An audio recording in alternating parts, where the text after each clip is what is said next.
Persia. 1. The rise and fall of the Medes. Their origins, rulers, the blood treaty of Sardis, degeneration. Who were the Medes that had played so vital a role in the destruction of Assyria? Their origin, of course, eludes us. History is a book that one must begin in the middle. The first mention we have of them is on a tablet recording the expedition of Shalmaneser III into a country called Parsua, in the mountains of Kurdistan, 837 B.C. There, it seems, 27 chieftain kings ruled over 27 states thinly populated by a people called Amadai, Madai, Medes. As Indo-Europeans, they had probably come into Western Asia about 1,000 years before Christ, from the shores of the Caspian Sea. The Zend-Avesta, sacred scriptures of the Persians, idealized the racial memory of this ancient homeland and described it as a paradise. The scenes of our youth, like the past, are always beautiful, if we do not have to live in them again. The Medes appear to have wandered through the region of Bokhara and Samarkand, and to have migrated farther and farther south, at last reaching Persia. They found copper, iron, lead, gold, and silver, marble and precious stones in the mountains in which they made their new home, and being a simple and vigorous people, they developed a prosperous agriculture on the plains and the slopes of the hills. At Ecbatana, that is a meeting place of many ways, in a picturesque valley made fertile by the melting snows of the highlands, their first king, Deioces, founded their first capital, adorning and dominating it with a royal palace spread over an area 2/3 of a mile square. According to an uncorroborated passage in Herodotus, Deioces achieved power by acquiring a reputation for justice, and having achieved power became a despot. He issued regulations that no man should be admitted to the king's presence, but everyone should consult him by means of messengers, and moreover that it should be accounted indecency for anyone to laugh or spit before him. He established such ceremony about his person for this reason, that he might appear to be of a different nature to them who did not see him.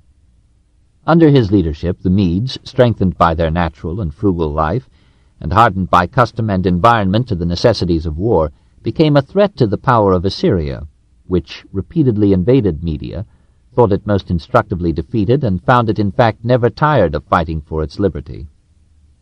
The greatest of the Median kings, Cyaxares, settled the matter by destroying Nineveh. Inspired by this victory, his army swept through western Asia to the very gates of Sardis, only to be turned back by an eclipse of the sun. The opposing leaders, frightened by this apparent warning from the skies, signed a treaty of peace and sealed it by drinking each other's blood. In the next year Cyaxares died, having in the course of one reign expanded his kingdom from a subject province into an empire embracing Assyria, Media, and Persia. Within a generation after his death, this empire came to an end. Its tenure was too brief to permit of any substantial contribution to civilization, except insofar as it prepared for the culture of Persia. To Persia the Medes gave their Aryan language, their alphabet of 36 characters, their replacement of clay with parchment and pen as writing materials, their extensive use of the column in architecture, their moral code of conscientious husbandry in time of peace and limitless bravery in time of war, their Zoroastrian religion of Ahura Mazda and Ahriman, their patriarchal family and polygamous marriage, and a body of law sufficiently like that of the later empire to be united with it in the famous phrase of Daniel about the law of the Medes and the Persians, which altereth not. Of their literature and their art not a stone or a letter remains. Their degeneration was even more rapid than their rise. Astyages, who succeeded his father Cyaxares, proved again that monarchy is a gamble in whose royal succession great wits and madness are near allied. He inherited the kingdom with equanimity and settled down to enjoy it. Under his example, the nation forgot its stern morals and stoic ways. Wealth had come too suddenly to be wisely used. The upper classes became the slaves of fashion and luxury, the men wore embroidered trousers, the women covered themselves with cosmetics and jewelry, the very horses were often caparisoned in gold. These once simple and pastoral people, who had been glad to be carried in rude wagons with wheels cut roughly out of the trunks of trees, now rode in expensive chariots from feast to feast. The early kings had prided themselves on justice, but Astyages, being displeased with Harpagus, served up to him the dismembered and headless body of his own son and forced him to eat of it. Harpagus ate, saying that whatever a king did was agreeable to him, but he revenged himself by helping Cyrus to depose Astyages. When Cyrus, the brilliant young ruler of the Median dependency of Anshan in Persia, rebelled against the effeminate despot of Ecbatana, the Medes themselves welcomed Cyrus's victory and accepted him, almost without protest, as their king. By one engagement, Media ceased to be the master of Persia, Persia became the master of Media, and prepared to become the master of the whole Near Eastern world. 2. The Great Kings. The romantic Cyrus, his enlightened policies, Cambyses, Darius the Great, the invasion of Greece. Cyrus was one of those natural rulers at whose coronation, as Emerson said, all men rejoice. Royal in spirit and action, capable of wise administration as well as of dramatic conquest, generous to the defeated and loved by those who had been his enemies, no wonder the Greeks made him the subject of innumerable romances and, to their minds, the greatest hero before Alexander. It is a disappointment to us that we cannot draw a reliable picture of him from either Herodotus or Xenophon.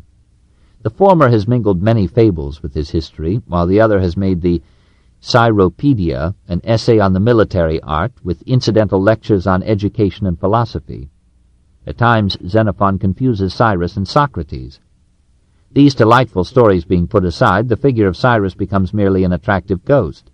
We can only say that he was handsome, since the Persians made him their model of physical beauty to the end of their ancient art, that he established the Achaemenid dynasty of great kings, which ruled Persia through the most famous period of its history, that he organized the soldiery of Media and Persia into an invincible army, captured Sardis and Babylon, ended for 1,000 years the rule of the Semites in Western Asia, and absorbed the former realms of Assyria, Babylonia, Lydia, and Asia Minor into the Persian Empire, the largest political organization of pre-Roman antiquity, and one of the best governed in history.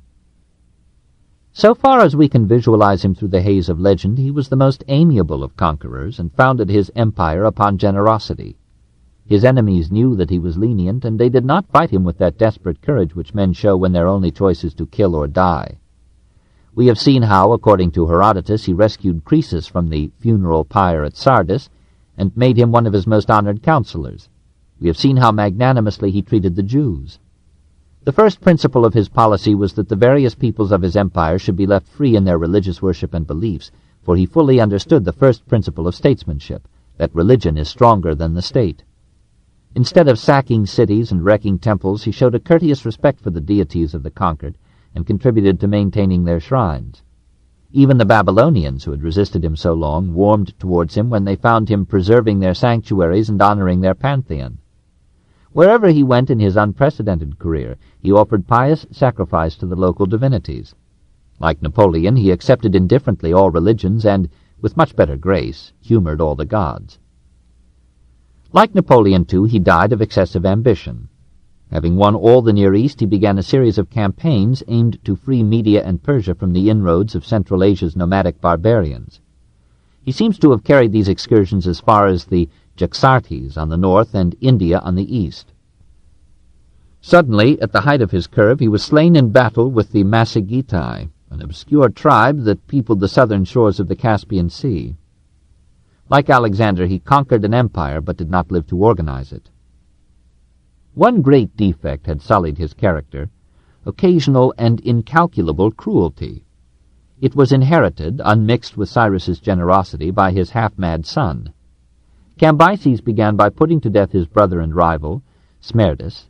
Then, lured by the accumulated wealth of Egypt, he set forth to extend the Persian Empire to the Nile. He succeeded, but apparently at the cost of his sanity. Memphis was captured easily, but an army of 50,000 Persians sent to annex the oasis of Ammon perished in the desert, and an expedition to Carthage failed because the Phoenician crews of the Persian fleet refused to attack a Phoenician colony. Cambyses lost his head and abandoned the wise clemency and tolerance of his father. He publicly scoffed at the Egyptian religion and plunged his dagger derisively into the bull revered by the Egyptians as the god Apis. He exhumed mummies and pried into royal tombs regardless of ancient curses. He profaned the temples and ordered their idols to be burned. He thought in this way to cure the Egyptians of superstition, but when he was stricken with illness, apparently epileptic convulsions, the Egyptians were certain that their gods had punished him, and that their theology was now confirmed beyond dispute. As if again to illustrate the inconveniences of monarchy, Cambyses, with a Napoleonic kick in the stomach, killed his sister and wife Roxana, slew his son Praxaspes with an arrow, buried 12 noble Persians alive, condemned Croesus to death, repented, rejoiced to learn that the sentence had not been carried out, and punished the officers who had delayed in executing it. On his way back to Persia, he learned that a usurper had seized the throne and was being supported by widespread revolution. From that moment he disappears from history. Tradition has it that he killed himself. The usurper had pretended to be Smerdis, miraculously preserved from Cambyses' fratricidal jealousy. In reality, he was a religious fanatic, a devotee of the early Magian faith who was bent upon destroying Zoroastrianism, the official religion of the Persian state. Another revolution soon deposed him, and the 7 aristocrats who had organized it raised one of their number, Darius, son of Hystaspes, to the throne. In this bloody way began the reign of Persia's greatest king. Succession to the throne in Oriental monarchies was marked not only by palace revolutions in strife for the royal power, but by uprisings in subject colonies that grasped the chance of chaos or an inexperienced ruler to reclaim their liberty. The usurpation and assassination of Smerdis gave to Persia's vassals an excellent opportunity. The governors of Egypt and Lydia refused submission, and the provinces of Susiana, Babylonia, Media, Assyria, Armenia, Sacia, and others rose in simultaneous revolt. Darius subdued them with a ruthless hand. Taking Babylon after a long siege, he crucified 3,000 of its leading citizens as an inducement to obedience in the rest, and in a series of swift campaigns he pacified one after another of the rebellious states. Then, perceiving how easily the vast empire might in any crisis fall to pieces, he put off the armor of war, became one of the wisest administrators in history, and set himself to re-establish his realm in a way that became a model of imperial organization till the fall of Rome. His rule gave Western Asia a generation of such order and prosperity as that quarrelsome region had never before known. He had hoped to govern in peace, but it is the fatality of empire to breed repeated war. For the conquered must be periodically reconquered, and the conquerors must keep the arts and habits of camp and battlefield. At any moment the kaleidoscope of change may throw up a new empire to challenge the old. In such a situation wars must be invented if they do not arise of their own accord. Each generation must be inured to the rigors of campaigns, and taught by practice the sweet decorum of dying for one's country.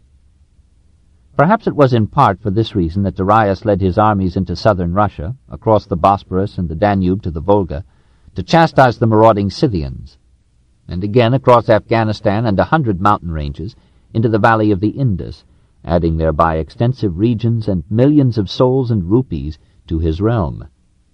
More substantial reasons must be sought for his expedition into Greece.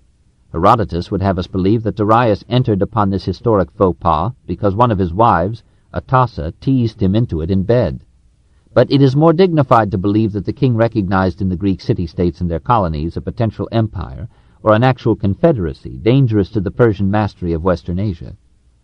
When Ionia revolted and received aid from Sparta and Athens, Darius reconciled himself reluctantly to war.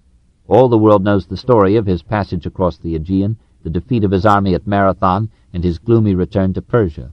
There, amid far-flung preparations for another attempt upon Greece, he suddenly grew weak and died. 3. Persian life and industry. The empire, the people, the language, the peasants, the imperial highways, trade and finance.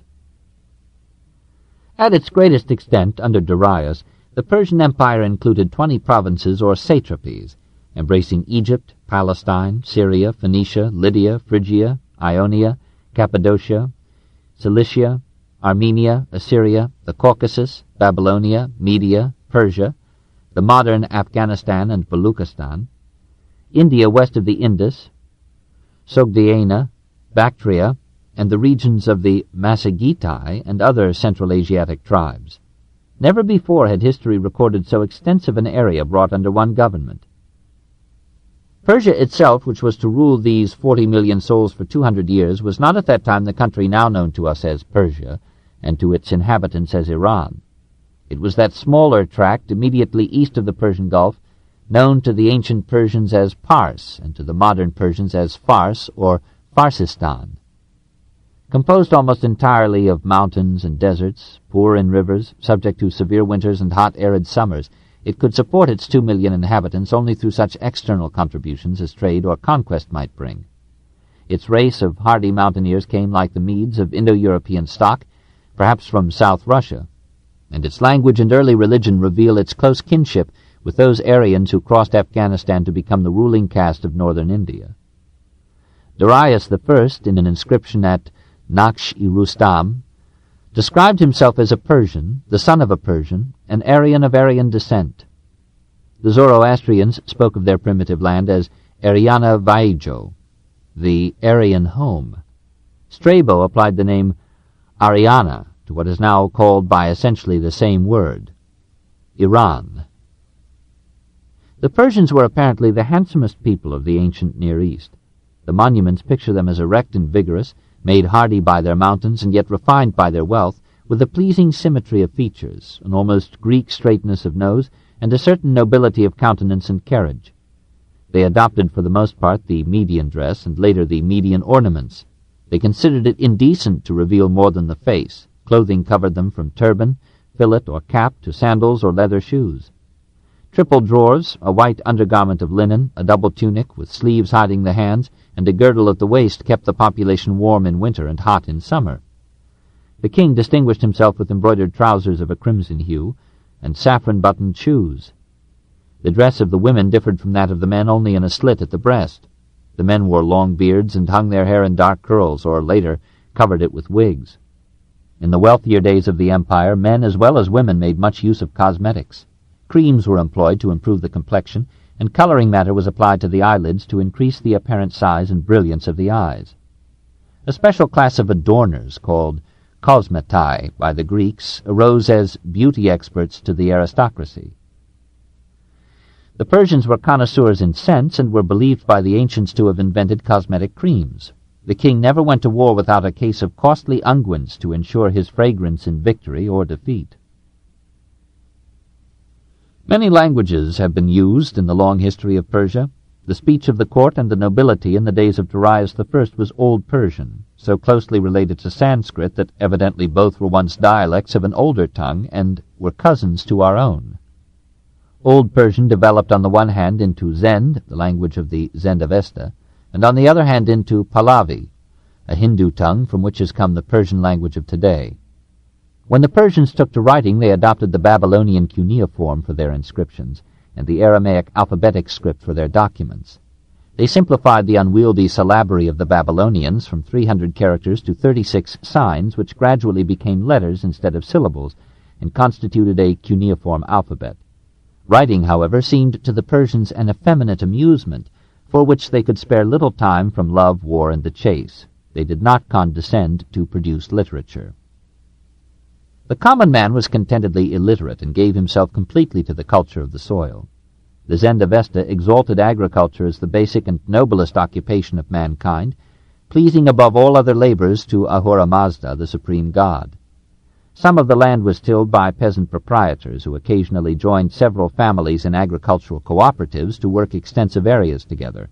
Part of the land was owned by feudal barons and cultivated by tenants in return for a share of the crop. Part of it was tilled by foreign, never Persian, slaves. Oxen pulled a plow of wood armed with a metal point. Artificial irrigation drew water from the mountains to the fields. Barley and wheat were the staple crops and foods, but much meat was eaten and much wine drunk. Cyrus served wine to his army, and Persian councils never undertook serious discussions of policy when sober, though they took care to revise their decisions the next morning. One intoxicating drink, the haoma, was offered as a pleasant sacrifice to the gods, and was believed to engender in its addicts not excitement and anger, but righteousness and piety. Industry was poorly developed in Persia. She was content to let the nations of the Near East practice the handicrafts while she bought their products with their imperial tribute. She showed more originality in the improvement of communications and transport. Engineers, under the instructions of Darius I, built great roads uniting the various capitals. One of these highways, from Susa to Sardis, was 1,500 miles long. The roads were accurately measured by parasangs, 3.4 miles, and at every fourth parasang, says Herodotus, There are royal stations and excellent inns, and the whole road is through an inhabited and safe country. At each station a fresh relay of horses stood ready to carry on the mail, so that, though the ordinary traveler required 90 days to go from Susa to Sardis, the royal mail moved over the distance as quickly as an automobile party does now, that is, in a little less than a week. The larger rivers were crossed by ferries, but the engineers could, when they wished, throw across the Euphrates, even across the Hellespont, substantial bridges over which hundreds of skeptical elephants could pass in safety. Other roads led through the Afghanistan passes to India, and made Susa a halfway house to the already fabulous riches of the East. These roads were built primarily for military and governmental purposes, to facilitate central control and administration. But they served also to stimulate commerce and the exchange of customs, ideas, and the indispensable superstitions of mankind. Along these roads, for example, angels and the devil passed from Persian into Jewish and Christian mythology. Navigation was not so vigorously advanced as land transportation. The Persians had no fleet of their own, but merely engaged or conscripted the vessels of the Phoenicians and the Greeks. Darius built a great canal uniting Persia with the Mediterranean through the Red Sea and the Nile, but the carelessness of his successors soon surrendered this achievement to the shifting sands. When Xerxes royally commanded part of his naval forces to circumnavigate Africa, it turned back in disgrace shortly after passing through the Pillars of Hercules. Commerce was for the most part abandoned to foreigners, Babylonians, Phoenicians, and Jews. The Persians despised trade and looked upon a marketplace as a breeding ground of lies. The wealthy classes took pride in supplying most of their wants directly from their own fields and shops, not contaminating their fingers with either buying or selling. Payments, loans, and interest were at first in the form of goods, especially cattle and grain. Coinage came later from Lydia. Darius issued gold and silver darics, stamped with his features, and valued at a gold-to-silver ratio of 13.5 to 1. This was the origin of the bimetallic ratio in modern currencies. 4. An experiment in government. The king, the nobles, the army, law, a savage punishment, the capitals, the satrapies, an achievement in administration. The life of Persia was political and military rather than economic. Its wealth was based not on industry but on power. It existed precariously as a little governing isle in an immense and unnaturally subject sea. The imperial organization that maintained this artifact was one of the most unique and competent in history. At its head was the king, or Kshatra, that is, warrior. The title indicates the military origin and character of the Persian monarchy. Since lesser kings were vassal to him, the Persian ruler entitled himself King of Kings, and the ancient world made no protest against his claim. The Greeks called him simply Basileus, the king. His power was theoretically absolute. He could kill with the word without trial or reason given, after the manner of some very modern dictator. And occasionally he delegated to his mother or his chief wife this privilege of capricious slaughter. Few even of the greatest nobles dared offer any criticism or rebuke, and public opinion was cautiously impotent. The father whose innocent son had been shot before his eyes by the king merely complimented the monarch on his excellent archery. Offenders, bastinadoed by the royal order, thanked his majesty for keeping them in mind. The king might rule as well as reign, if, like Cyrus and the first Darius, he cared to bestir himself, but the later monarchs delegated most of the cares of government to noble subordinates or imperial eunuchs, and spent their time at love, dice, or the chase. The court was overrun with eunuchs who, from their coigns of vantage as guards of the harem and pedagogues to the princes, stewed a poisonous brew of intrigue in every reign. The king had the right to choose his successor from among his sons, but ordinarily the succession was determined by assassination and revolution. The royal power was limited in practice by the strength of the aristocracy that mediated between the people and the throne.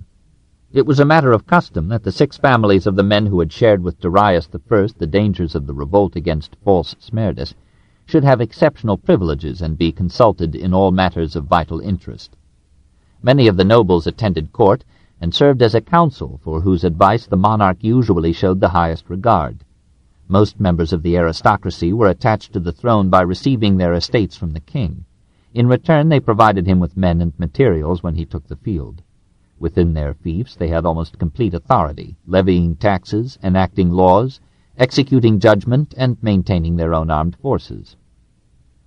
The real basis of the royal power and imperial government was the army. An empire exists only so long as it retains its superior capacity to kill. The obligation to enlist on any declaration of war fell upon every able-bodied male from 15 to 50 years of age. When the father of 3 sons petitioned Darius to exempt one of them from service, all 3 were put to death. And when another father, having sent 4 sons to the battlefield, begged Xerxes to permit the 5th son to stay behind and manage the family estate, the body of this 5th son was cut in 2 by royal order and placed on both sides of the road by which the army was to pass. The troops marched off to war amid the blare of martial music and the plaudits of citizens above the military age. The spearhead of the army was the royal guard, 2,000 horsemen and 2,000 infantry, all nobles, whose function it was to guard the king. The standing army consisted exclusively of Persians and Medes, and from this permanent force came most of the garrisons stationed as centers of persuasion at strategic points in the empire.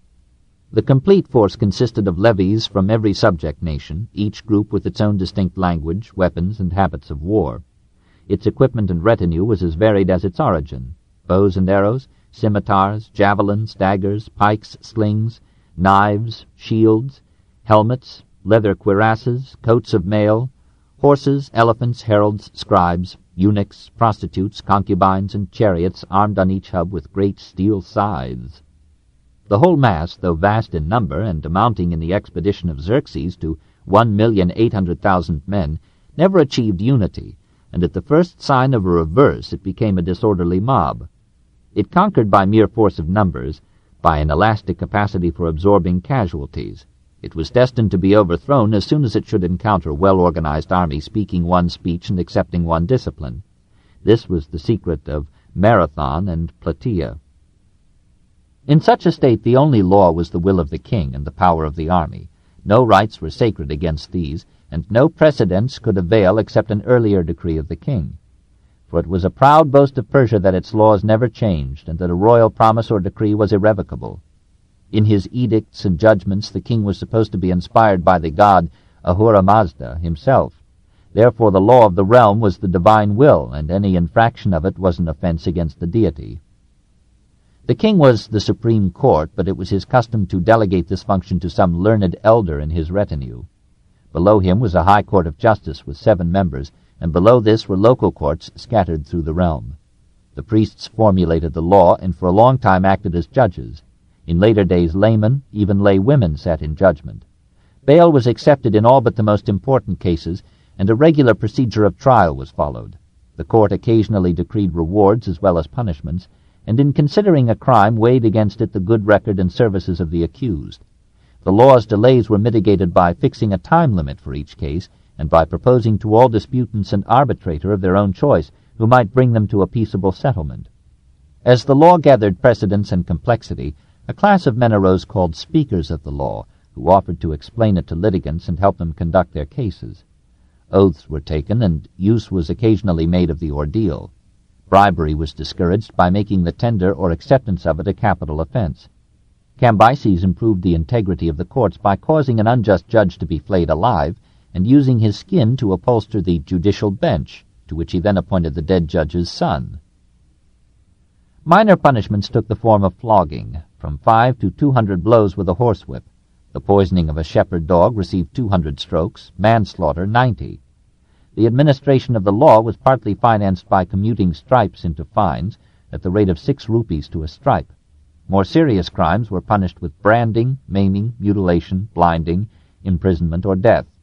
The letter of the law forbade anyone, even the king, to sentence a man to death for a simple crime, but it could be decreed for treason, rape, sodomy, murder, self-pollution, burning or burying the dead, intrusion upon the king's privacy, approaching one of his concubines, accidentally sitting upon his throne, or for any displeasure to the ruling house.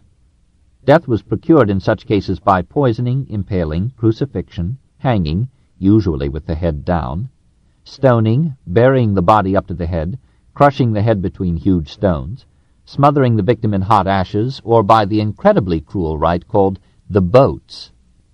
Because the soldier Mithridates in his cups blurted out the fact that it was he and not the king who should have received credit for slaying Cyrus the Younger at the Battle of Cunaxa, Artaxerxes II, says Plutarch, decreed that Mithridates should be put to death in boats.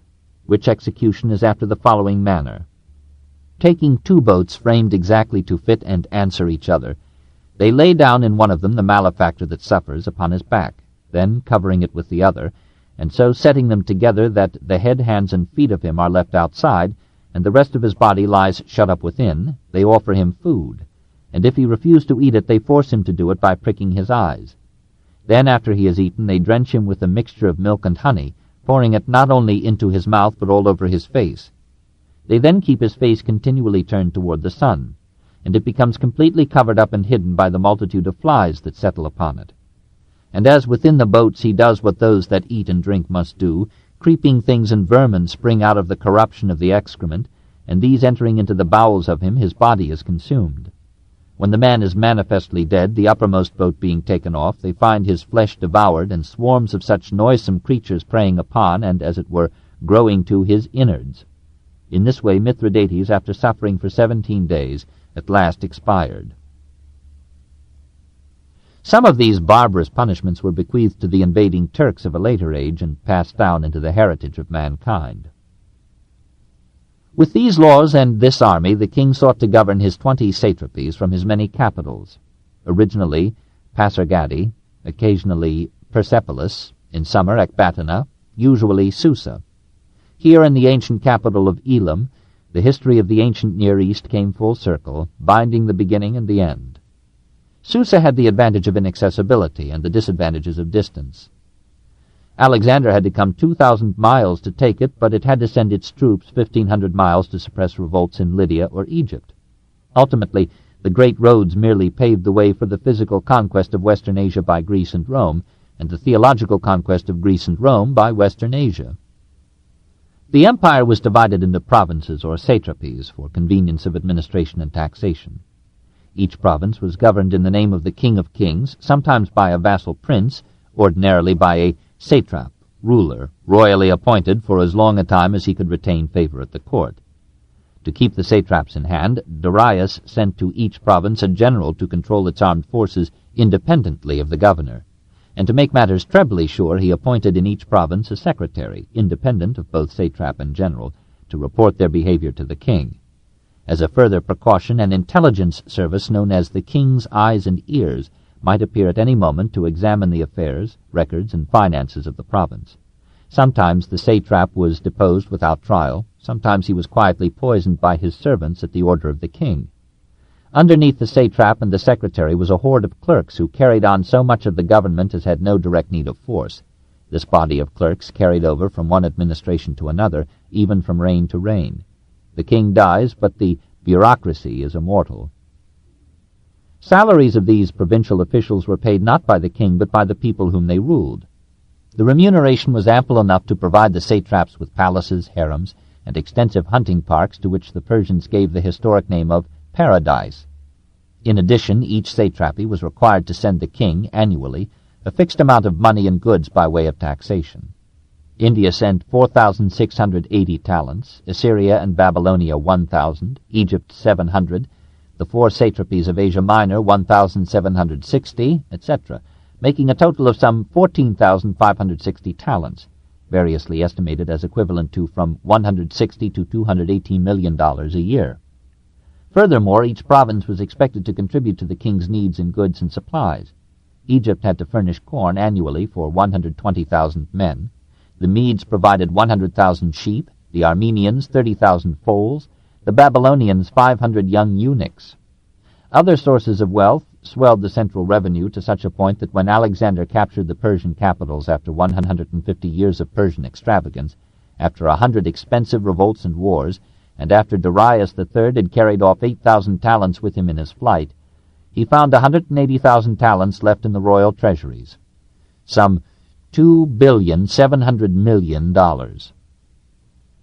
Despite these high charges for its services, the Persian Empire was the most successful experiment in imperial government that the Mediterranean world would know before the coming of Rome, which was destined to inherit much of the earlier empire's political structure and administrative forms.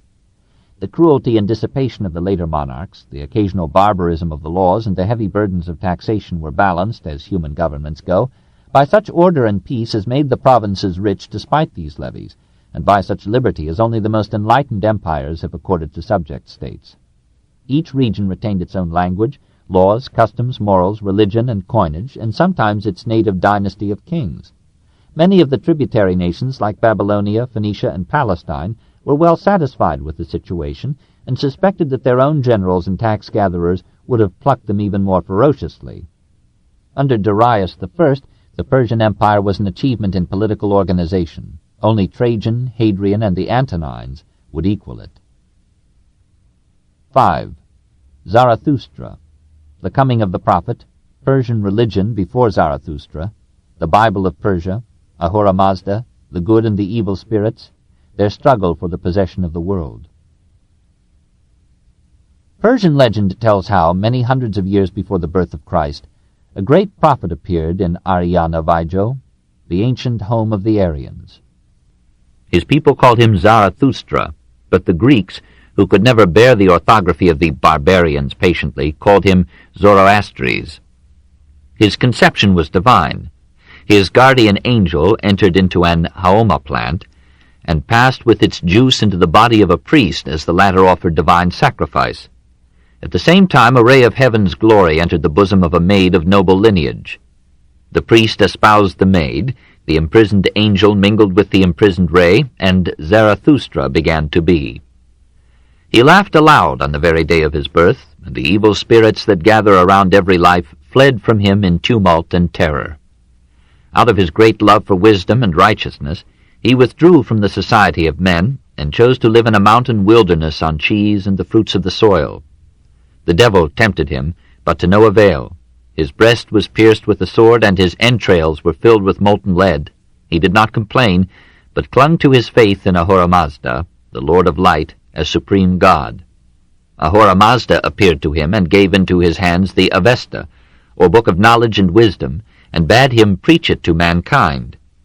For a long time all the world ridiculed and persecuted him, but at last a high prince of Iran, Vishtaspa or Hystaspes, heard him gladly and promised to spread the new faith among his people. Thus was the Zoroastrian religion born. Zarathustra himself lived to a very old age, was consumed in a flash of lightning, and descended into heaven. We cannot tell how much of his story is true. Perhaps some Josiah discovered him. The Greeks accepted him as historical and honored him with an antiquity of 5,500 years before their time. Deioces the Babylonian brought him down to 2000 BC. Modern historians, when they believe in his existence, assign to him any century between the 10th and the 6th before Christ. When he appeared among the ancestors of the Medes and the Persians, he found his people worshipping animals, ancestors, the earth, and the sun, in a religion having many elements and deities in common with the Hindus of the Vedic age. The chief divinities of this pre-Zoroastrian faith were Mithra, god of the sun, and Anaita, goddess of fertility and the earth, and Haoma, the bull god who, dying, rose again, and gave mankind his blood as a drink that would confer immortality. Him the early Iranians worshipped by drinking the intoxicating juice of the Haoma herb found on their mountain slopes. Zarathustra was shocked at these primitive deities and this Dionysian ritual. He rebelled against the Magi, or priests, who prayed and sacrificed to them, and with all the bravery of his contemporaries Amos and Isaiah, he announced to the world one God. Here, Ahura Mazda, the Lord of Light and Heaven, of whom all other gods were but manifestations and qualities. Perhaps Darius I, who accepted the new doctrine, saw in it a faith that would both inspire his people and strengthen his government. From the moment of his accession, he declared war upon the old cults and the Magian priesthood, and made Zoroastrianism the religion of the state. The Bible of the new faith was the collection of books in which the disciples of the Master had gathered his sayings and his prayers. Later followers called these books Avesta. By the error of a modern scholar, they are known to the Occidental world as the Zendavesta. The contemporary non-Persian reader is terrified to find that the substantial volumes that survive, though much shorter than our Bible, are but a small fraction of the revelation vouchsafed to Zarathustra by his God. What remains is, to the foreign and provincial observer, a confused mass of prayers, songs, legends, prescriptions, ritual, and morals, brightened now and then by noble language, fervent devotion, ethical elevation, or lyric piety. Like our Old Testament, it is a highly eclectic composition. The student discovers here and there the gods, the ideas, sometimes the very words and phrases of the Rig Veda, to such an extent that some Indian scholars consider the Avesta to have been inspired not by Ahura Mazda, but by the Vedas.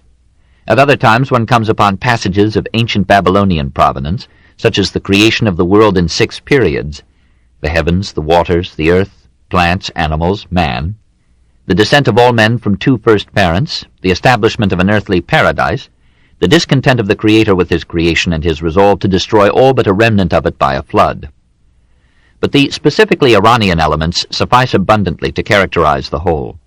The world is conceived in dualistic terms as the stage of a conflict lasting 12,000 years between the god Ahura Mazda and the devil Ahriman. Purity and honesty are the greatest of the virtues, and will lead to everlasting life. The dead must not be buried or burned, as by the obscene Greeks or Hindus, but must be thrown to the dogs or to birds of prey. The god of Zarathustra was first of all the whole circle of the heavens themselves. Ahura Mazda clothes himself with the solid vault of the firmament as his raiment. His body is the light and the sovereign glory. The sun and the moon are his eyes. In later days, when the religion passed from prophets to politicians, the great deity was pictured as a gigantic king of imposing majesty. As creator and ruler of the world, he was assisted by a legion of lesser divinities, originally pictured as forms and powers of nature, fire and water, sun and moon, wind and rain. But it was the achievement of Zarathustra that he conceived his God as supreme over all things, in terms as noble as the book of Job. "This I ask thee, tell me truly, O Ahura Mazda, who determined the paths of suns and stars? Who is it by whom the moon waxes and wanes? Who from below sustained the earth and the firmament from falling? Who sustained the waters and plants? Who yoked swiftness with the winds and the clouds? Who, Ahura Mazda, called forth the good mind?" This good mind meant not any human mind, but a divine wisdom, almost a logos, used by Ahura Mazda as an intermediate agency of creation. Zarathustra had interpreted Ahura Mazda as having 7 aspects or qualities: light, good mind, right, dominion, piety, well-being, and immortality. His followers, habituated to polytheism, interpreted these attributes as persons, called by them Ameshaspenta, or immortal holy ones, who, under the leadership of Ahura Mazda, created and managed the world. In this way, the majestic monotheism of the founder became, as in the case of Christianity, the polytheism of the people. In addition to these holy spirits were the guardian angels, of which Persian theology supplied one for every man, woman, and child. But just as these angels and the immortal holy ones helped men to virtue, so, according to the pious Persian, influenced presumably by Babylonian demonology, 7 divas, or evil spirits, hovered in the air, always tempting men to crime and sin, and forever engaged in a war upon Ahura Mazda and every form of righteousness. The leader of these devils was Angromainus, or Ahriman, prince of darkness and ruler of the netherworld, prototype of that busy Satan whom the Jews appear to have adopted from Persia and bequeathed to Christianity.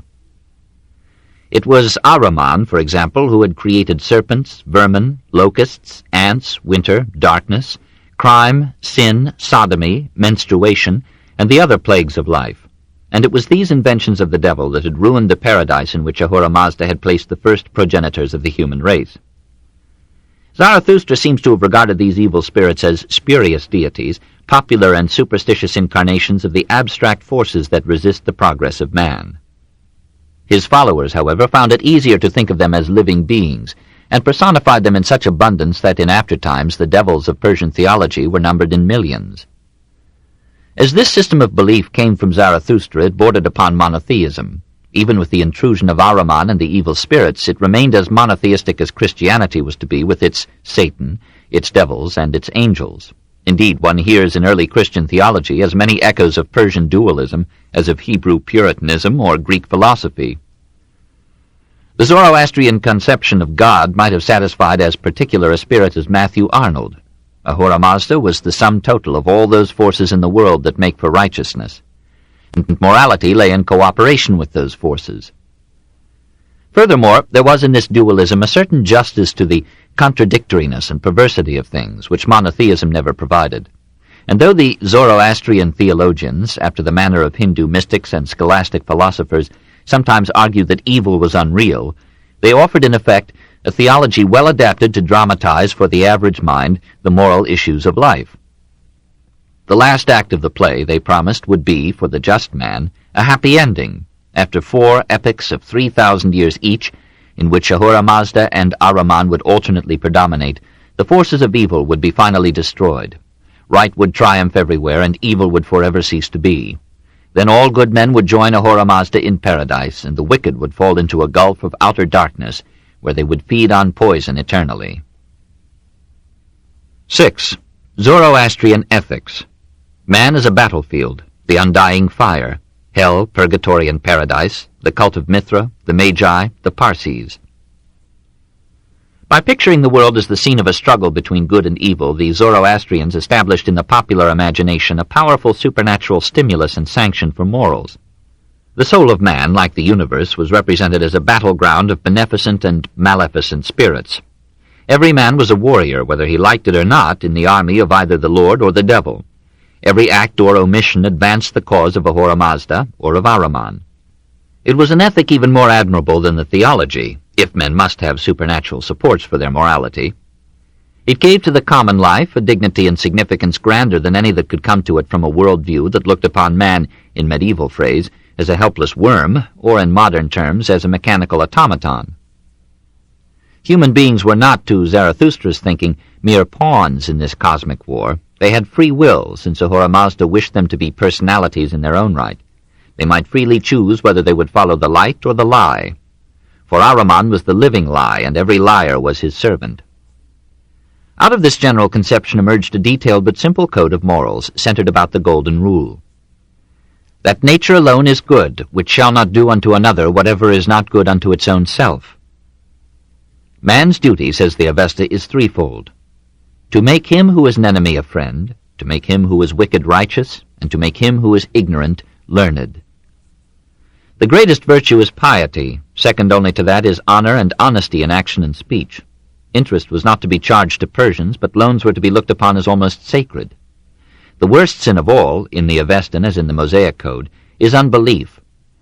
We may judge from the severe punishments with which it was honored that skepticism existed among the Persians. Death was to be visited upon the apostate without delay. The generosity and kindliness enjoined by the master did not apply in practice to infidels, that is, foreigners. These were inferior species of men, whom Ahura Mazda had deluded into loving their own countries only in order that they should not invade Persia. The Persians, says Herodotus, esteem themselves to be far the most excellent of men in every respect. They believe that other nations approach to excellence according to their geographical proximity to Persia, but that they are the worst who live farthest from them. The words have a contemporary ring and a universal application. Piety being the greatest virtue, the first duty of life was the worship of God with purification, sacrifice, and prayer. Zoroastrian Persia tolerated neither temples nor idols. Altars were erected on hilltops, in palaces, or in the center of the city, and fires were kindled upon them in honor of Ahura Mazda or some lesser divinity. Fire itself was worshipped as a god, Attar, the very son of the Lord of Light. Every family centered round the hearth. To keep the home fire burning, never to let it be extinguished, was part of the ritual of faith. And the undying fire of the skies, the sun, was adored as the highest and most characteristic embodiment of Ahura Mazda, or Mithra, quite as Ikhnaton had worshipped it in Egypt. The morning sun, says the Scriptures, must be reverenced till midday, and that of midday must be reverenced till the afternoon, and that of the afternoon must be reverenced till evening. While men reverence not the sun, the good works which they do that day are not their own. To the sun, to fire, to Ahura Mazda, sacrifice was offered of flowers, bread, fruit, perfumes, oxen, sheep, camels, horses, asses, and stags. Anciently, as elsewhere, human victims had been offered too. The gods received only the odor. The edible portions were kept for the priests and the worshippers, for as the Magi explained, the gods required only the soul of the victim. Though the master abominated it, and there is no mention of it in the Avesta, the old Aryan offering of the intoxicating haoma juice to the gods continued far into Zoroastrian days. The priest drank part of the sacred fluid and divided the remainder among the faithful in Holy Communion. When people were too poor to offer such tasty sacrifices, they made up for it by adulatory prayer. Ahura Mazda, like Yahweh, liked to sip his praise, and made for the pious an imposing list of his accomplishments, which became a favorite Persian litany. Given a life of piety and truth, the Persian might face death unafraid. This, after all, is one of the secret purposes of religion. Astavahad, the god of death, finds everyone, no matter where. He is the confident seeker from whom not one of mortal men can escape, not those who go down deep, like Afrasiab the Turk, who made himself an iron palace under the earth, 1,000 times the height of a man, with 100 columns. In that palace he made the stars, the moon, and the sun go round, making the light of day. In that palace he did everything at his pleasure, and he lived the happiest life. With all his strength and witchcraft he could not escape from Astavahad.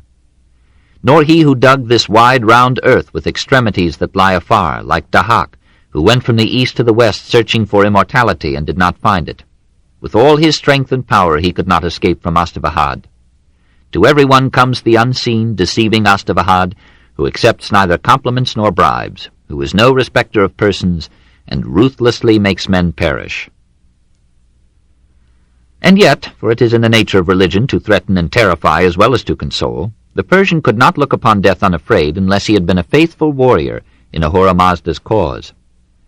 Beyond that most awful of all mysteries lay a hell and a purgatory as well as a paradise. All dead souls would have to pass over a sifting bridge.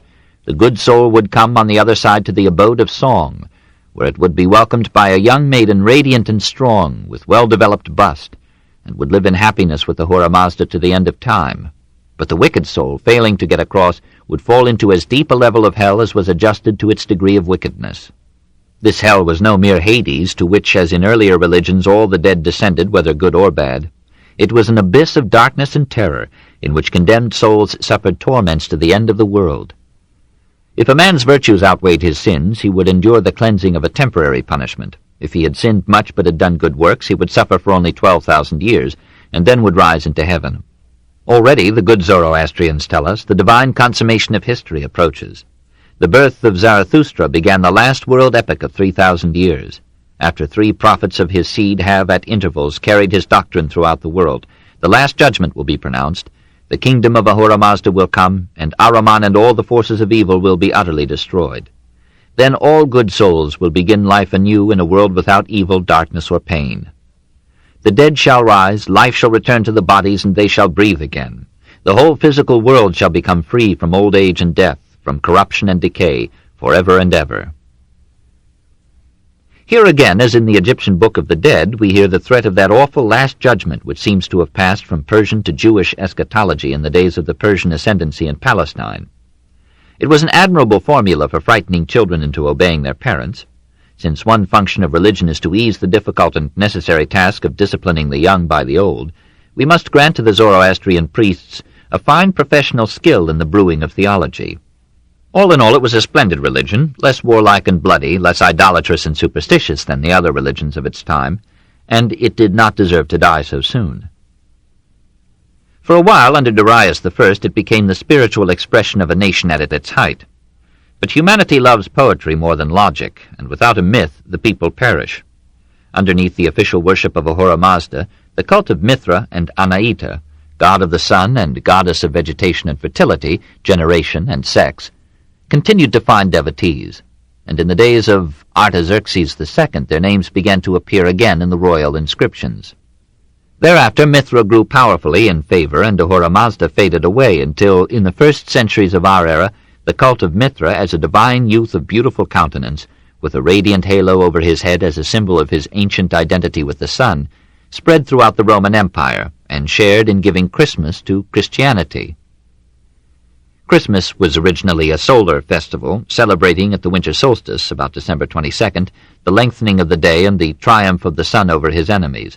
It became a Mithraic and finally a Christian holy day. Zarathustra, had he been immortal, would have been scandalized to find statues of Anaita, the Persian Aphrodite, set up in many cities of the empire within a few centuries after his death. And surely it would not have pleased him to find so many pages of his revelation devoted to magic formulas for healing, divination, and sorcery.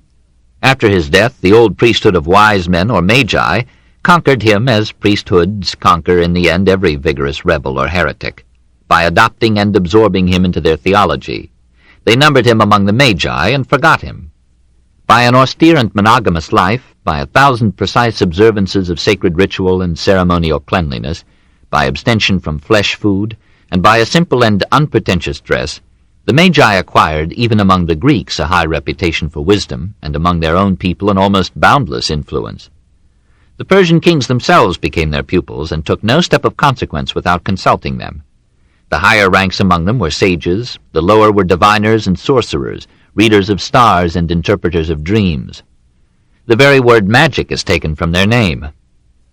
Year by year the Zoroastrian elements in Persian religion faded away. They were revived for a time under the Sassanid dynasty, 226 to 651 AD, but were finally eliminated by the Moslem and Tatar invasions of Persia. Zoroastrianism survives today only among small communities in the province of Fars, and among the 90,000 Parsis of India. These devotedly preserve and study the ancient scriptures, worship fire, earth, water, and air as sacred, and expose their dead in towers of silence to birds of prey, lest burning or burial should defile the holy elements. They are a people of excellent morals and character, a living tribute to the civilizing effect of Zarathustra's doctrine upon mankind. 7. Persian manners and morals. Violence and honor, the code of cleanliness, sins of the flesh, virgins and bachelors, marriage, women, children, Persian ideas of education. Nevertheless, it is surprising how much brutality remained in the Medes and the Persians despite their religion. Darius I, their greatest king, writes in the Behistun inscription, "Favartish was seized and brought to me. I cut off his nose and ears, and I cut out his tongue, and I put out his eyes. At my court he was kept in chains. All the people saw him. Later I crucified him in Ecbatana. Ahura Mazda was my strong support. Under the protection of Ahura Mazda my army utterly smote the rebellious army, and they seized Citrankhankara and brought him to me. Then I cut off his nose and ears and put out his eyes. He was kept in chains at my court.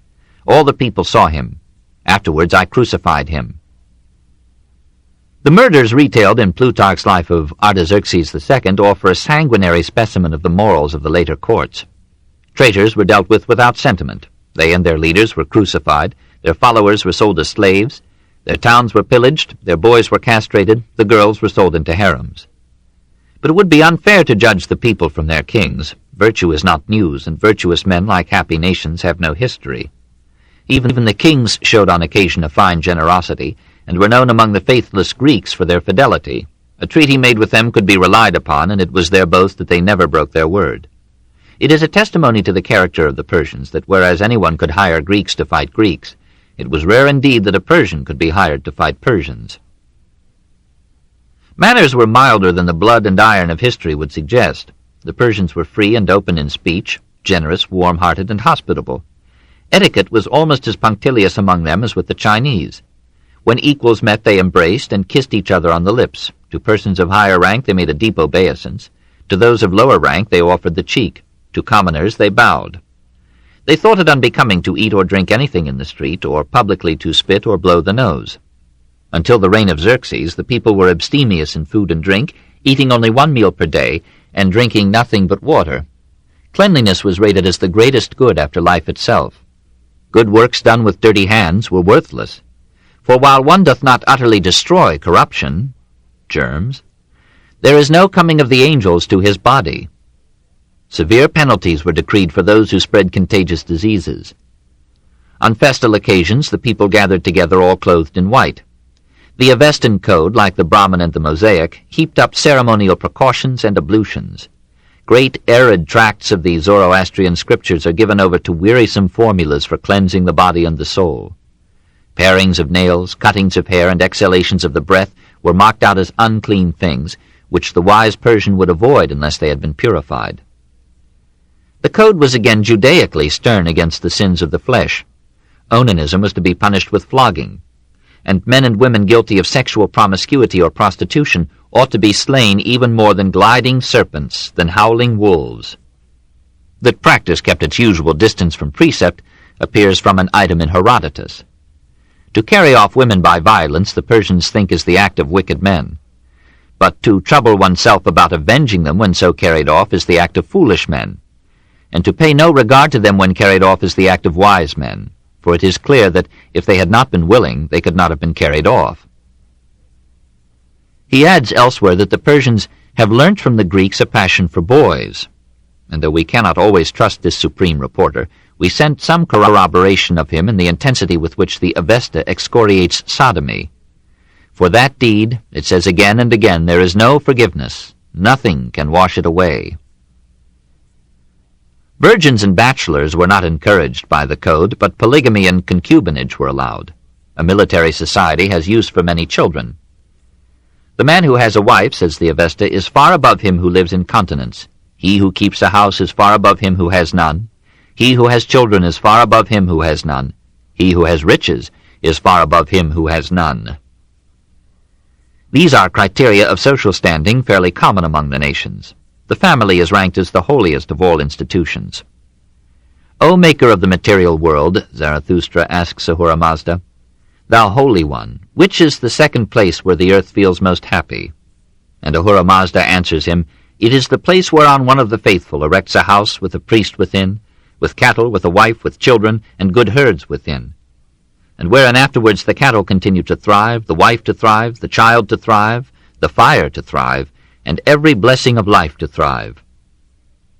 The animal, above all others the dog, was an integral part of the family, as in the last commandment given to Moses.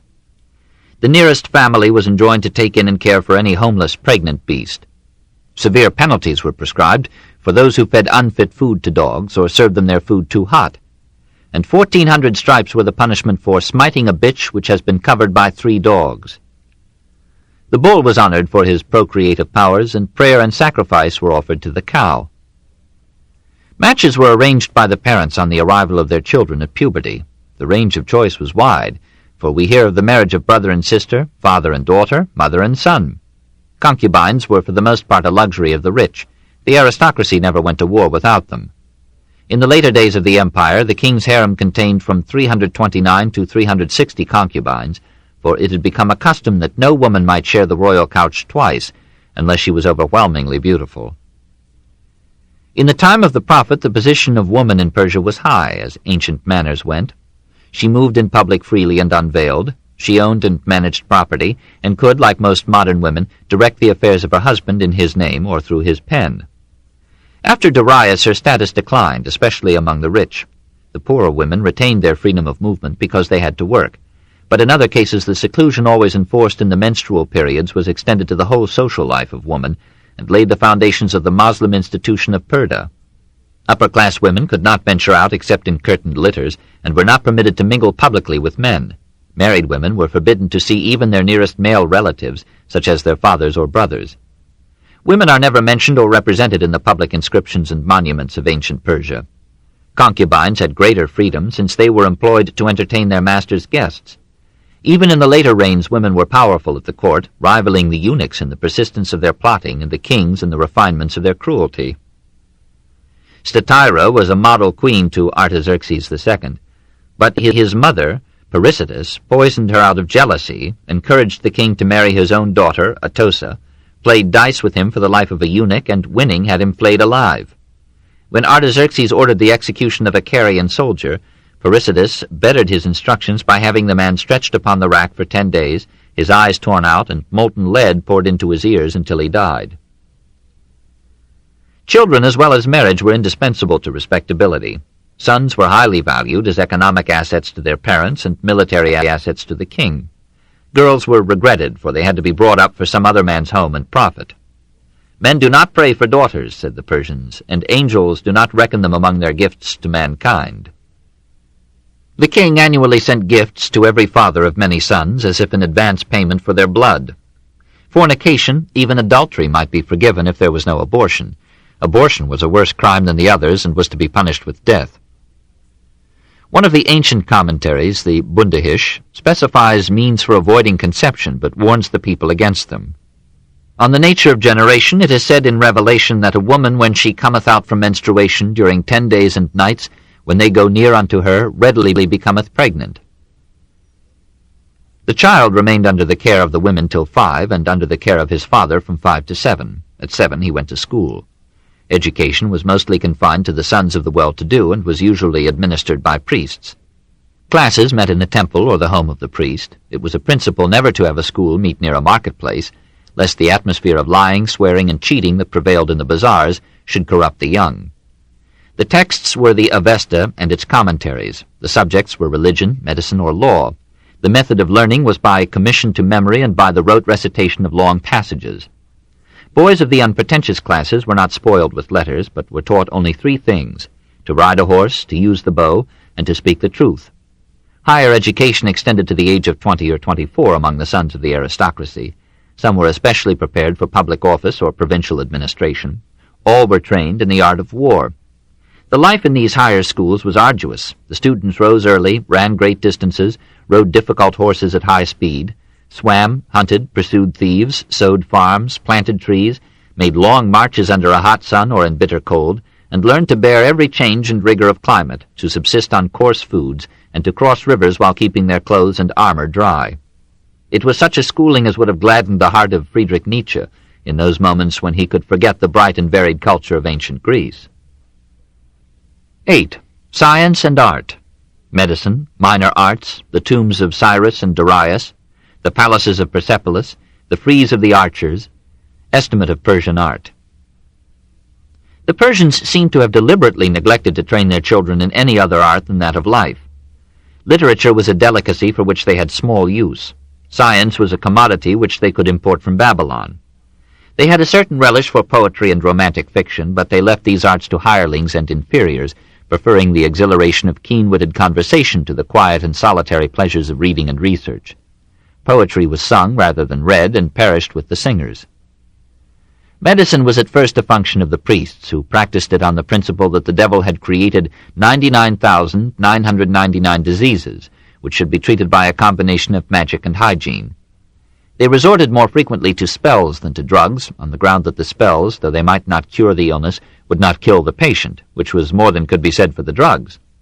Nevertheless, lay medicine developed along with the growing wealth of Persia, and in the time of Artaxerxes II there was a well-organized guild of physicians and surgeons, whose fees were fixed by law, as in Hammurabi's code, according to the social rank of the patient.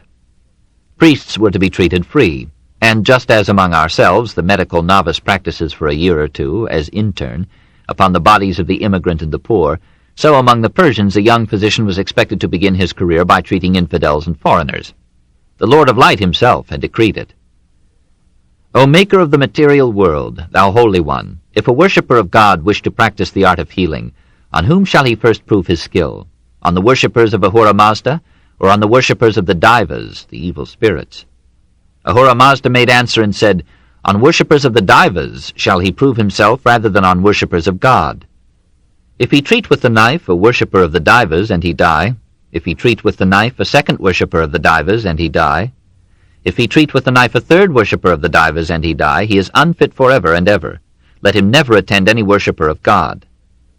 If he treat with the knife a worshipper of the Daivas, and he recover, if he treat with the knife a second worshipper of the Daivas, and he recover, if he treat with the knife a third worshipper of the Daivas, and he recover, then he is fit forever and ever. He may at his will treat worshippers of God, and heal them with the knife. Having dedicated themselves to empire, the Persians found their time and energies taken up with war, and, like the Romans, depended largely upon imports for their art. They had a taste for pretty things, but they relied upon foreign or foreign-born artists to produce them, and upon provincial revenues to pay for them. They had beautiful homes and luxuriant gardens, which sometimes became hunting parks or zoological collections. They had costly furniture, tables plated or inlaid with silver or gold, couches spread with exotic coverlets, floors carpeted with rugs resilient in texture and rich in all the colors of earth and sky. They drank from golden goblets and adorned their tables or their shelves with vases turned by foreign hands. They liked song and dance, and the playing of the harp, the flute, the drum, and the tambourine. Jewelry abounded, from tiaras and earrings to golden anklets and shoes. Even the men flaunted jewels on necks and ears and arms. Pearls, rubies, emeralds, and lapis lazuli came from abroad, but turquoise came from the Persian mines and contributed the customary material for the aristocrat's signet ring. Gems of monstrous and grotesque form copied the supposed features of favorite devils. The king sat on a golden throne covered with golden canopies, upheld with pillars of gold. Only in architecture did the Persians achieve a style of their own. Under Cyrus, Darius I, and Xerxes I, they erected tombs and palaces which archaeology has very incompletely exhumed. And it may be that those prying historians, the pick and the shovel, will in the near future raise our estimate of Persian art.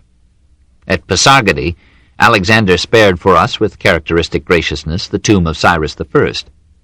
The caravan road now crosses the bare platform that once bore the palaces of Cyrus and his mad son.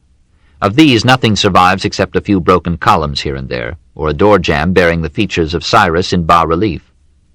Nearby on the plain is the tomb, showing the wear of 24 centuries, a simple stone chapel, quite Greek in restraint and form, rising to some 35 feet in height upon a terraced base.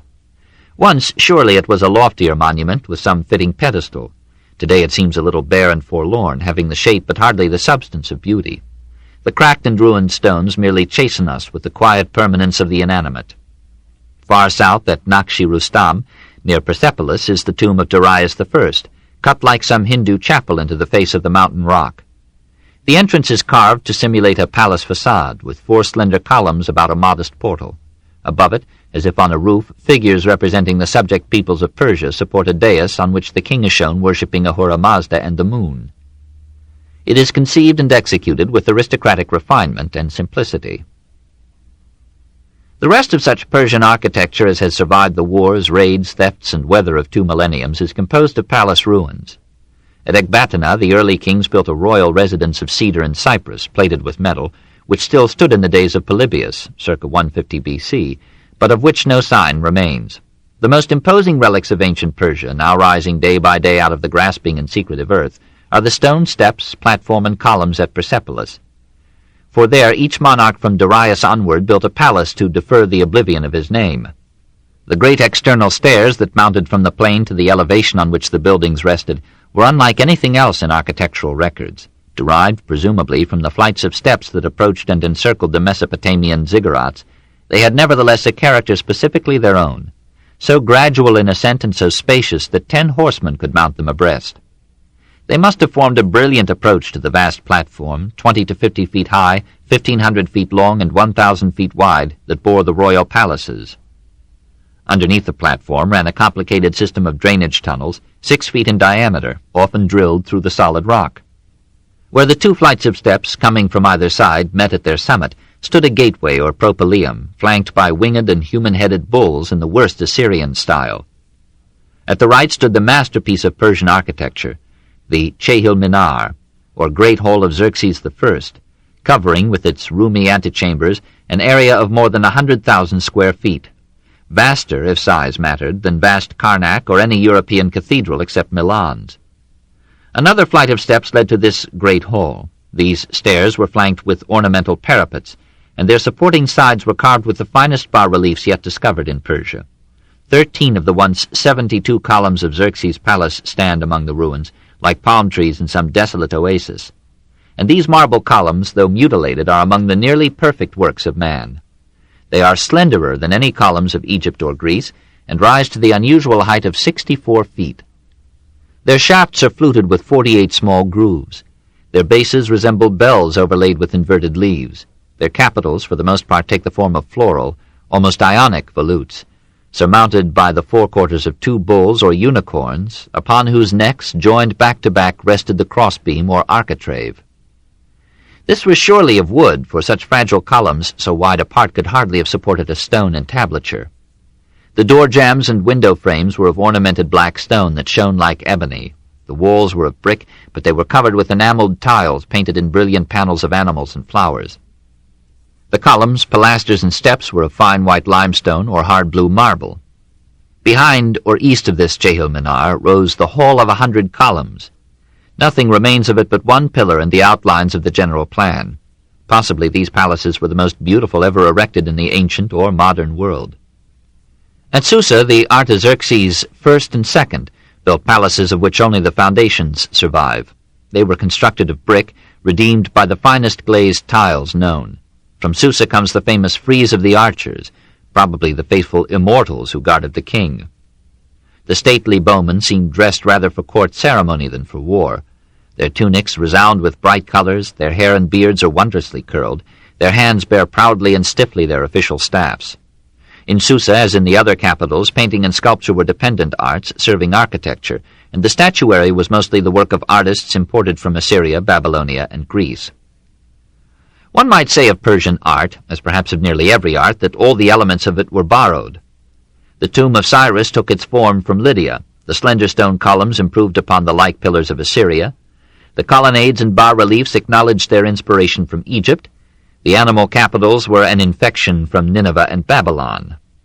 It was the ensemble that made Persian architecture individual and different, an aristocratic taste that refined the overwhelming columns of Egypt and the heavy masses of Mesopotamia into the brilliance and elegance, the proportion and harmony of Persepolis. The Greeks would hear with wonder and admiration of these halls and palaces. Their busy travelers and observant diplomats would bring them stimulating word of the art and luxury of Persia. Soon they would transform the double volutes and stiff-necked animals of these graceful pillars into the smooth lobes of the Ionic capital. They would shorten and strengthen the shafts to make them bear any entablature, whether of wood or of stone. Architecturally there was but a step from Persepolis to Athens. All the Near Eastern world, about to die for 1,000 years, prepared to lay its heritage at the feet of Greece. 9. Decadence. How a Nation May Die. Xerxes. A paragraph of murders, Artaxerxes II, Cyrus the Younger, Darius the Little, causes of decay, political, military, moral. Alexander conquers Persia and advances upon India. The empire of Darius lasted hardly a century. The moral as well as the physical backbone of Persia was broken by Marathon, Salamis, and Plataea. The emperors exchanged Mars for Venus, and the nation descended into corruption and apathy. The decline of Persia anticipated almost in detail the decline of Rome. Immorality and degeneration among the people accompanied violence and negligence on the throne. The Persians, like the Medes before them, passed from Stoicism to Epicureanism in a few generations. Eating became the principal occupation of the aristocracy. These men who had once made it a rule to eat but once a day now interpreted the rule to allow them one meal, prolonged from noon to night. They stocked their larders with 1,000 delicacies, and often served entire animals to their guests. They stuffed themselves with rich, rare meats, and spent their genius upon new sauces and desserts. A corrupt and corrupting multitude of menials filled the houses of the wealthy, while drunkenness became the common vice of every class. Cyrus and Darius created Persia, Xerxes inherited it, his successors destroyed it. Xerxes I was every inch a king, externally. Tall and vigorous, he was by royal consent the handsomest man in his empire. But there was never yet a handsome man who was not vain, nor any physically vain man whom some woman has not led by the nose. Xerxes was divided by many mistresses, and became for his people an exemplar of sensuality. His defeat at Salamis was in the nature of things, for he was great only in his love of magnitude, not in his capacity to rise to a crisis, or to be, in fact, and need, a king. After 20 years of sexual intrigue and administrative indolence, he was murdered by a courtier, Artabanus, and was buried with regal pomp and general satisfaction. Only the records of Rome after Tiberius could rival in bloodiness the royal annals of Persia. The murderer of Xerxes was murdered by Artaxerxes I, who after a long reign was succeeded by Xerxes II, who was murdered a few weeks later by his half-brother, Sogdianus, who was murdered 6 months later by Darius II, who suppressed the revolt of Teretukmes by having him slain, his wife cut into pieces, and his mother, brothers, and sisters buried alive. Darius II was followed by his son Artaxerxes II, who at the Battle of Cunaxa had to fight to the death his own brother, the younger Cyrus, when the youth tried to seize the royal power. Artaxerxes II enjoyed a long reign, killed his son Darius for conspiracy, and died of a broken heart on finding that another son, Ochus, was planning to assassinate him. Ochus ruled for 20 years and was poisoned by his general Bagoas. This iron-livered warwick placed Arses, son of Ochus, on the throne, assassinated Arses's brothers to make Arses secure, then assassinated Arses and his infant children, and gave the scepter to Codomanus, a safely effeminate friend. Codomanus reigned for 8 years under the name of Darius III, and died in battle against Alexander at Arbela, in the final ruin of his country. Not even the democracies of our time have known such indiscriminate leadership. It is in the nature of an empire to disintegrate soon, for the energy that created it disappears from those who inherit it. at the very time that its subject peoples are gathering strength to fight for their lost liberty. Nor is it natural that nations diverse in language, religion, morals, and traditions should long remain united. There is nothing organic in such a union, and compulsion must repeatedly be applied to maintain the artificial bond. In its 200 years of empire, Persia did nothing to lessen this heterogeneity, these centrifugal forces. She was content to rule a mob of nations and never thought of making them into a state. Year by year, the union became more difficult to preserve. As the vigor of the emperors relaxed, the boldness and ambition of the satraps grew. They purchased or intimidated the generals and secretaries who were supposed to share and limit their power. They arbitrarily enlarged their armies and revenues and engaged in recurrent plots against the king. The frequency of revolt and war exhausted the vitality of Little Persia. The braver stocks were slaughtered in battle after battle until none but the cautious survived, and when these were conscripted to face Alexander, they proved to be cowards almost to a man. No improvements had been made in the training or equipment of the troops or in the tactics of the generals. These blundered childishly against Alexander, while their disorderly ranks, armed mostly with darts, proved to be mere targets for the long spears and solid phalanxes of the Macedonians. Alexander frolicked, but only after the battle was won. The Persian leaders brought their concubines with them and had no ambition for war. The only real soldiers in the Persian army were the Greeks. From the day when Xerxes turned back defeated from Salamis, it became evident that Greece would one day challenge the empire. Persia controlled one end of the great trade route that bound Western Asia with the Mediterranean. Greece controlled the other, and the ancient acquisitiveness and ambition of men made such a situation provocative of war. As soon as Greece found a master who could give her unity, she would attack. Alexander crossed the Hellespont without opposition, having what seemed to Asia a negligible force of 30,000 footmen and 5,000 cavalry. A Persian army of 40,000 troops tried to stop him at Granicus. The Greeks lost 115 men, the Persians 20,000. Alexander marched south and east, taking cities and receiving surrenders for a year. Meanwhile, Darius III gathered a horde of 600,000 soldiers and adventurers. 5 days were required to march them over a bridge of boats across the Euphrates. 600 mules and 300 camels were needed to carry the royal purse. When the two armies met at Issus, Alexander had no more than 30,000 followers. But Darius, with all the stupidity that destiny could require, had chosen a field in which only a small part of his multitude could fight at one time. When the slaughter was over, the Macedonians had lost some 450, the Persians 110,000 men, most of these being slain in wild retreat. Alexander, in reckless pursuit, crossed a stream on a bridge of Persian corpses. Darius fled ignominiously, abandoning his mother, a wife, 2 daughters, his chariot, and his luxuriously appointed tent. Alexander treated the Persian ladies with a chivalry that surprised the Greek historians, contenting himself with marrying one of the daughters. If we may believe Quintus Curtius, the mother of Darius became so fond of Alexander that after his death she put an end to her own life by voluntary starvation. The young conqueror turned aside now with what seemed foolhardy leisureliness to establish his control over all of Western Asia. He did not wish to advance farther without organizing his conquests and building a secure line of communications. The citizens of Babylon, like those of Jerusalem, came out en masse to welcome him, offering him their city and their gold. He accepted these graciously and pleased them by restoring the temples which the unwise Xerxes had destroyed.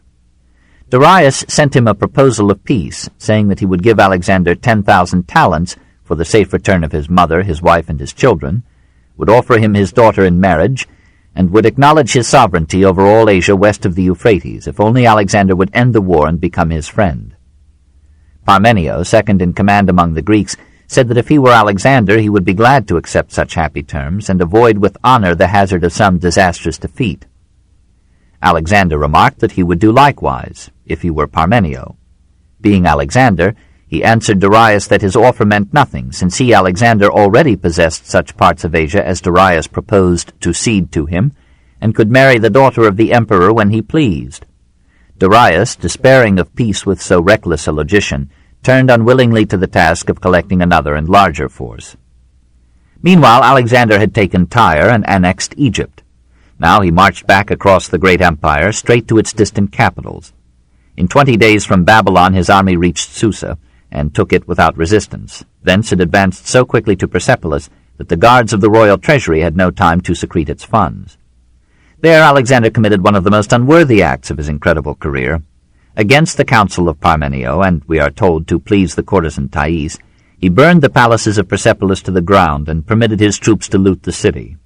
Then, having raised the spirits of his army with booty and gifts, he turned north to meet Darius for the last time. Darius had gathered, chiefly from his eastern provinces, a new army of 1,000,000 men: Persians, Medes, Babylonians, Syrians, Armenians, Cappadocians, Bactrians, Sogdians, Aracosians, Saesai, and Hindus, and had equipped them no longer with bows and arrows, but with javelins, spears, shields, horses, elephants, and scythe-wielding chariots intended to mow down the enemy like wheat. With this vast force, old Asia would make one more effort to preserve itself from adolescent Europe. Alexander, with 7,000 cavalry and 40,000 infantry, met the motley mob at Gaugamela, and by superior weapons, generalship, and courage destroyed it in a day. Darius again chose the better part of valor, but his generals, disgusted with this second flight, murdered him in his tent. Alexander put to death such of the assassins as he could find, sent the body of Darius in state to Persepolis, and ordered it to be buried in the manner of the Achaemenid kings. The Persian people flocked readily to the standard of the conqueror, charmed by his generosity and his youth. Alexander organized Persia into a province of the Macedonian Empire, left a strong garrison to guard it, and marched on to India.